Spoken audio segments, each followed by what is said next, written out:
This week on Act Out, a backlog that's symptomatic of a patriarchal system that not only devalues women, but devalues survivors of sexual assault. Next, the J20 trials continue, and with 36 defendants still facing decades in jail, here are some actions and some conversations that need to be had. Cheri Honkala with the Poor People's Economic Human Rights Campaign talks living and building on the streets. And finally, Utopia seems far-fetched. But what if instead of the typical idea of perfection, these iterations of Utopia simply mean a place beyond the confines of capitalist failings? From tweets to marching in the streets, this is Act Out. Rockets! Blockade! Bulldozers swarm outside the checkpoint gate. An orange flash broke the hush and blew me into the street. I awoke next to the body of my baby. No! Welcome to Act Out. I'm Eleanor Goldfield, and this is your tipping point. Roughly a year ago, journalist Vanessa Nason started tracking the extent of the rape kit backlogs in this country. A rape kit, for those of you who don't know, aka a sexual assault kit, is a forensic package of materials that professionals use to gather and preserve physical evidence after a sexual assault. The idea is that, evidence gathered will be used to bring the perpetrator to justice. As Nason writes, the channels that sexual assault victims take seem clear. A hospital conducts a rape kit to check for injuries and gather evidence. A victim advocate may provide support. A police department will arrest the offender and bring charges against them. Unfortunately, as it turns out, this structure is broken from step one. In the past year, Nason has found an estimated 175,000 untested rape kits thanks to the lack of legislation demanding that these kits be tested. There's also no way of really knowing actually how many rape kits are untested. That 175K is just an estimate. Nason's work has uncovered stories like Natasha Alexenko's, whose rapist wasn't caught until 10 years after the assault, because that's when they finally processed her rape kit. In April of this year, Nason reported that, for instance, in Columbus, Ohio, police weren't actually able to give her an accurate account of how many untested rape kits there were because, they couldn't differentiate between a rape kit and a shopping cart. Why? Well, because they were both filed in evidence as other, along with projectiles, phones, holsters, shopping carts, etc. I can only imagine what the etc. stands for. And that was just one problem in that one city.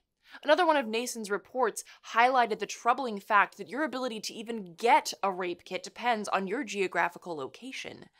While the Violence Against Women Act guarantees women a sexual assault exam, unless they're willing and able to travel long distances, that guarantee is about as useful as trying to solve a rape using a shopping cart.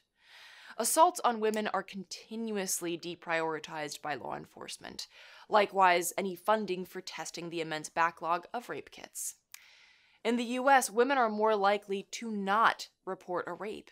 Many are afraid of either not being believed, being assaulted again, or worse, and that their report will do nothing but sit in a dusty oubliette of who gives a shit. And this is not to say that women shouldn't call out their rapists. What it means is that dismantling a sick, rapist, patriarchal society does not rest on the shoulders of survivors alone. It's everybody's problem. We as communities have to do a much better job of protecting and supporting survivors of sexual assault and making it clear to everyone that rape will not be tolerated regardless of whether the police do their job or not.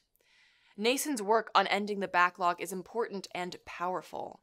Now, what are we doing outside the system to make change and support each other? And speaking of the need to support each other, last Wednesday, 8 more cases were dropped against defendants in the 2017 Inauguration Day protest trials, aka J20. This marks the third such dismissal after acquittals in both December of last year and early June of this year.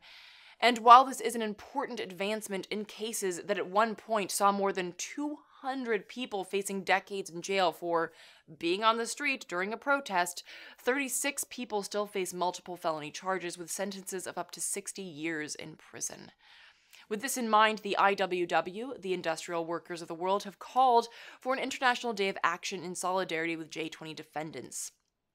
As noted in their press release on the issue, from the beginning, the J20 case has represented an escalation of the state's attempts to criminalize revolutionary politics. The Riot Act is an archaic law with a racist history, once used to repress and attack the Black liberation movement in the U.S., which has not been used in Washington, D.C.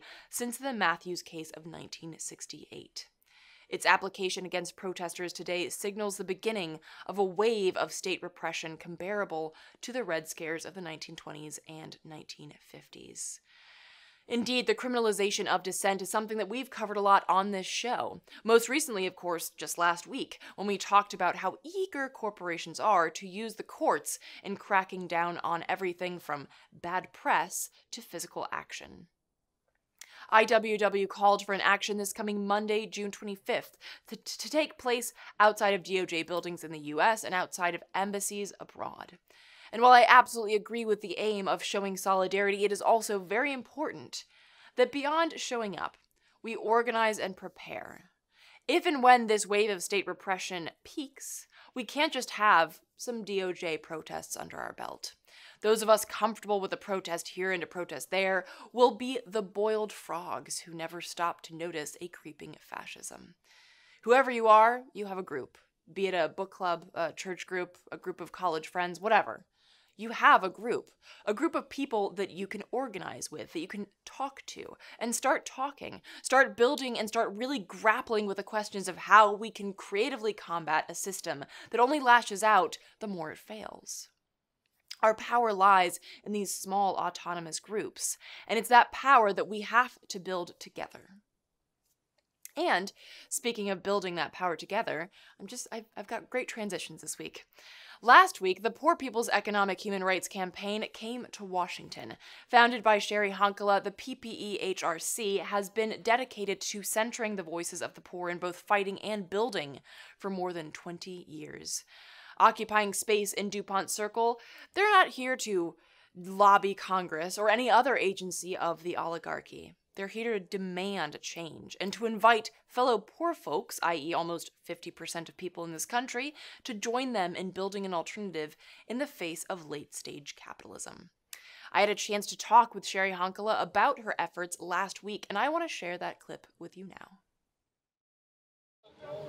My name is Cheri Honkala, and I'm here with my friend Curtis. We've been working together for a very long time, and we're currently poor and on and off homeless, and we're trying to build a massive movement to end poverty, hunger, and homelessness in this country that's led by the poor ourselves, because too often misleaders from the nonprofit industrial complex take control. They get money from corporations and all the people that are responsible for the horrible things that are happening to poor and homeless people in this country. So we think it's really important that poor people get organized, that we link up together and we figure out how to take care of each other. And you only get what you're organized to reclaim.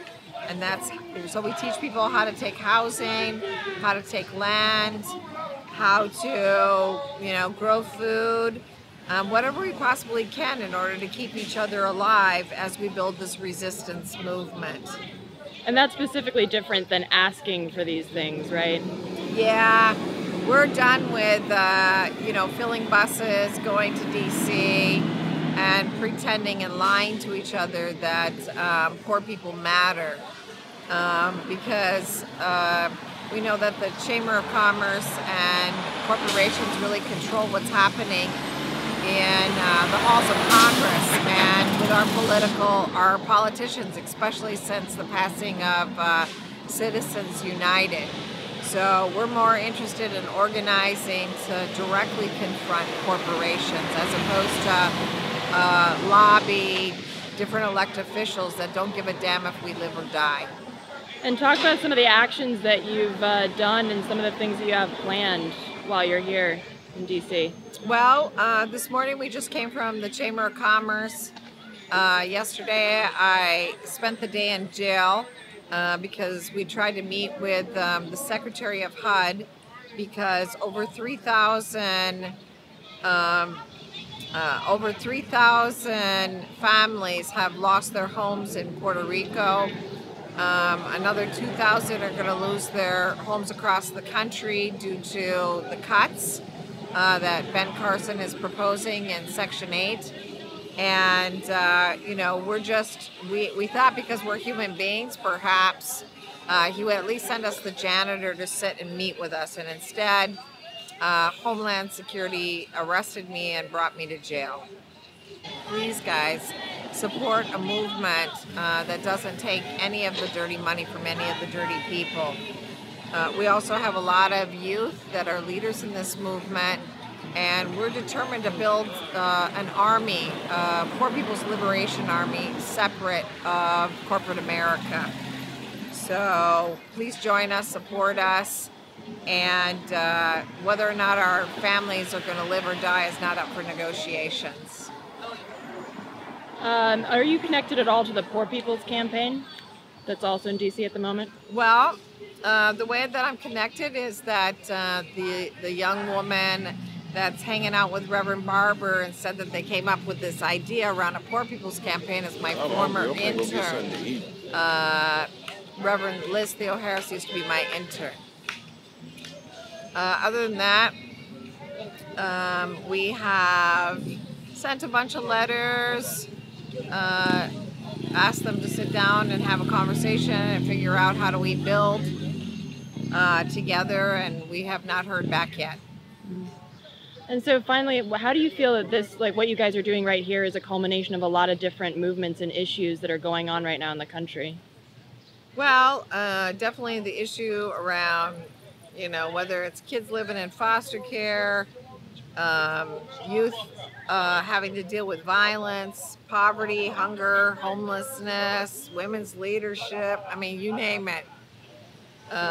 Everything comes from the front lines, and that's really what we're about. And we really don't believe that you can have any movement that when the people that are most impacted are not in the leadership, you can't really change those issues. Right. So we want people to support us. It'd be great if all the clergy that are involved with Reverend Barber would decide to come around and hang out with us poor folks and ensure that not that we just lift up the testimonials of poor people, but that we talk to the organized poor in this country about what we want to have done and how we want to have it done. Okay, so any final words to let people know? Unless we, the other controversial thing that we talk about is that we really believe that unless we, as poor people, fight for political independence in this country, we're never going to end poverty, hunger, and homelessness, or the drug epidemic, or have decent schools. We have Democrats and Republicans, which is basically Pepsi or Coke. And we don't care if it's the Green Party, the Purple Party, the whatever, but unless we have political parties in this country that don't take money from corporations, we're going to see the end of our planet and our world and any hope for a future for any one of us. So be awake, poor folks out there.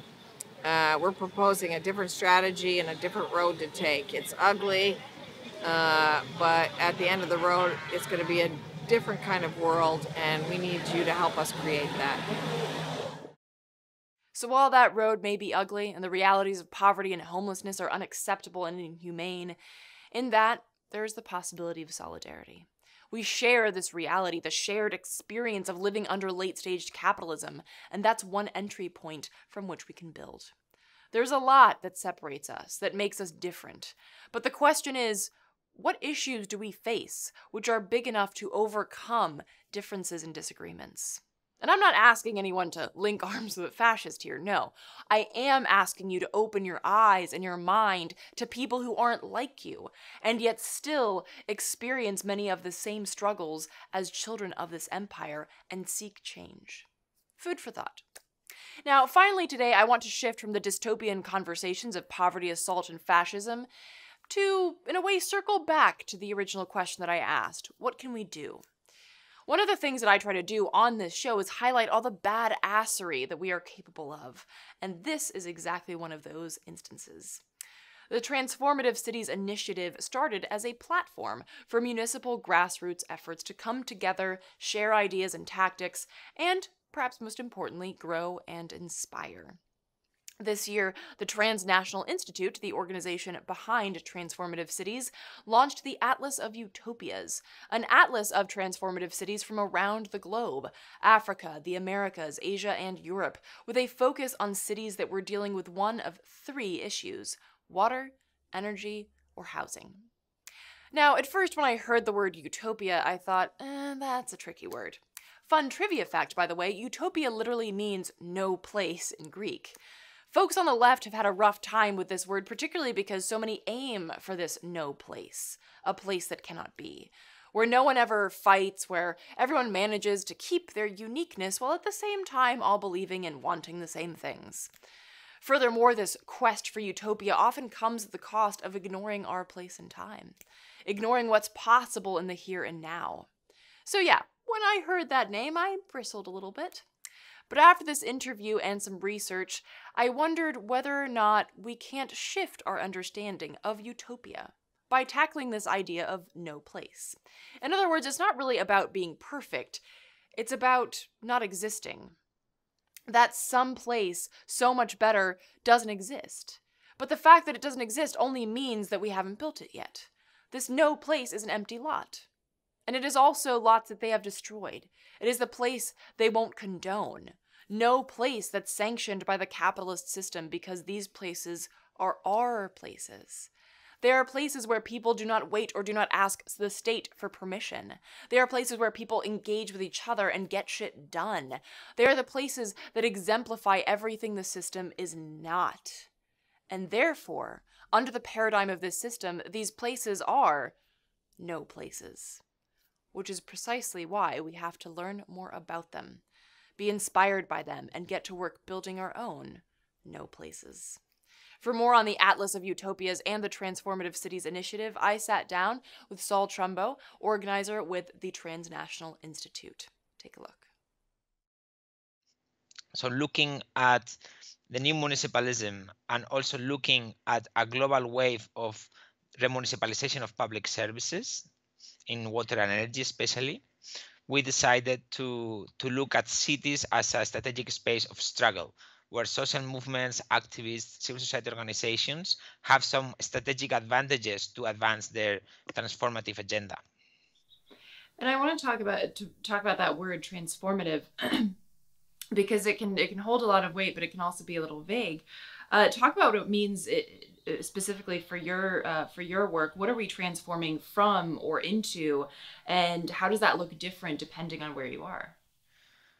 Our point of departure is acknowledging that we live in a world where neoliberal thinking is hegemonic, and by neoliberal we understand a system where the private is put above the public, and this takes form of the privatization of public services, but also the common goods, and also the idea that individualism and the individual is more powerful than the community. In our understanding, this push for the individual and leads to alienation, fragmentation, and division, and we see that. As an activist, we are always facing the problem of how we can expand our capacity to attract people to our actions, our campaigns. So this is something we are constantly thinking about. And our assumption is that with a specific location where you are campaigning for, it's easier to mobilize. So one thing is to try to build a campaign for universal access to healthcare, which is a great goal. And some people will say, I want to do that. Another thing is to organize your neighborhood to stop the privatization of a public hospital. As soon as it's local and clear, then people feel eager to mobilize. So in that sense, cities have been very useful to say this is about us citizens of Barcelona or Jackson in Mississippi or Richmond in California or Cochabamba. In our initiative this year, we have been looking on experiences of water, energy, and housing, which we have some experience. We have been working for more than 10 years on the access to water. And we are working also on the concept of energy democracy and being co-facilitators of a global network of energy democracy, which drives for an energy transition, but also new forms of ownership. And then housing, because of course, in all the right to the city struggle, access to housing is a key issue. So we understand that looking at experiences that have a specific location and a specific access to a right as an objective, this helps transformation. And what transformation means in this sense means breaking up this neoliberal chains that put us in a little box and everybody in little boxes and creating community. And at the same time, through remunicipalization, we can break and attack one of the main issues of our time, which is the corporate capture of our institutions and the power of transnational corporations. Thanks to municipal public utilities, cooperatives, we start breaking the ownership of big multinationals. And we have great examples on that in France, in Germany, but also, of course, in the global south, where transnational corporations have been really pushing for grabbing all resources they can. So in our sense, transformation means tackling some of the pillars of this neoliberal hegemony that already is bankrupt in our view since the crisis in 2008, but still is trying to survive in any way it can. Yeah. So one of the things that I thought was really interesting is that in one of the videos that you sent me, it said local solutions to global problems. And this seems like the $1 million question. You know, how could we possibly go after these huge issues of climate change or war, or the global capitalist economy by focusing on local issues? What we believe is coming from what it was said in the 2000s, which was very strong from the alter globalization movement, which said another world is possible. No? Or following the Zapatistas, we want a world where many worlds are possible. So if we do believe that another world is possible, we have to start building it somewhere. And this will be always small. If we are able to build this new world, this what I like to call post-capitalist world, which we're not completely sure what does it mean, but it's clear that something is emerging. If you look at the debates about the commons economy or this remunicipalization of public services, or many different forms of grassroots activities, it's true that sometimes they look too small to tackle, but we believe that they are hitting the exit points. As I said, if a city remunicipalizes water, this is positive in the sense that you are creating a power from the community that is breaking this individualistic idea, but also you are in a very concrete way decreasing the income and power of transnational corporations. And this is one of the key enemies really nowadays, one of these giants that we are not sure how to tackle. But if we start creating small spaces where these massive powers are not so powerful anymore, then you start building something in the direction that will bring this post-capitalist world that we are trying to imagine. So what we find very important on these local initiatives and something we are starting to understand, because again, this is the first year we are doing and we plan to do it at least for 3 more years, is the role of workers in terms of the capacity and the knowledge to manage their resources. So we are used to this idea that if something needs to be done, like bringing water to my house or have a mobile phone, this needs to be done by a transnational corporation, when actually there's a massive knowledge and capacity done by just workers or people who are knowledgeable about something and they're happy to share the knowledge freely on the internet or by other means. So we there is this capacity, and we can manage the thing by ourselves. No, this is something all the debate about the commons is very strong about. This capacity of many communities to self-manage a resource with their own mechanisms, which are transparent and democratic, and the technical skills are there. So this, for instance, is the case in one of the cases in the Atlas of Utopias in Colombia. Workers in a trade union of a water utility, they put the issue of access to water at first and ensure that people in their community will have access to water, and they had the skills to do it.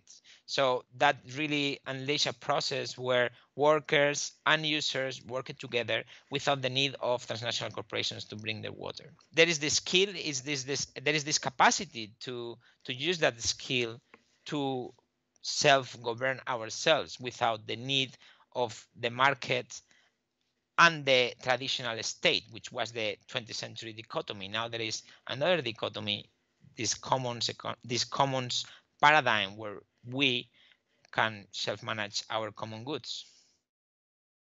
To see the featured cities in the Atlas of Utopias, visit transformativecities.org. There are some powerful stories there, like the community-led affordable housing initiative in Tanzania, or the city in France that started a nationwide fight for water rights. Each one of these could be a whole episode and more unto themselves. So please do check those out and get inspired. And with that, we will wrap this week's Dose of Dissent. Thank you so much for watching. Please spread and share this with all of your friends, foes, and people that you don't know. Again, check out the last slide and the show description to find any sites that were mentioned in this week's show. And for interim updates, as well as posted videos, images, and articles, please visit us on social media. To those who have donated to keep the show going, thank you so much. Please do keep spreading the word in order to ensure our ability to keep acting out. From the Devil's Den, good night and act out. And real quick, to keep independent, non-corporatized media like this show going, visit patreon.com/actout. I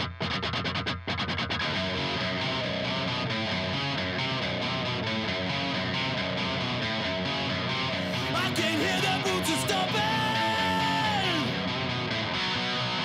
Come on, boys, let's get some roster through.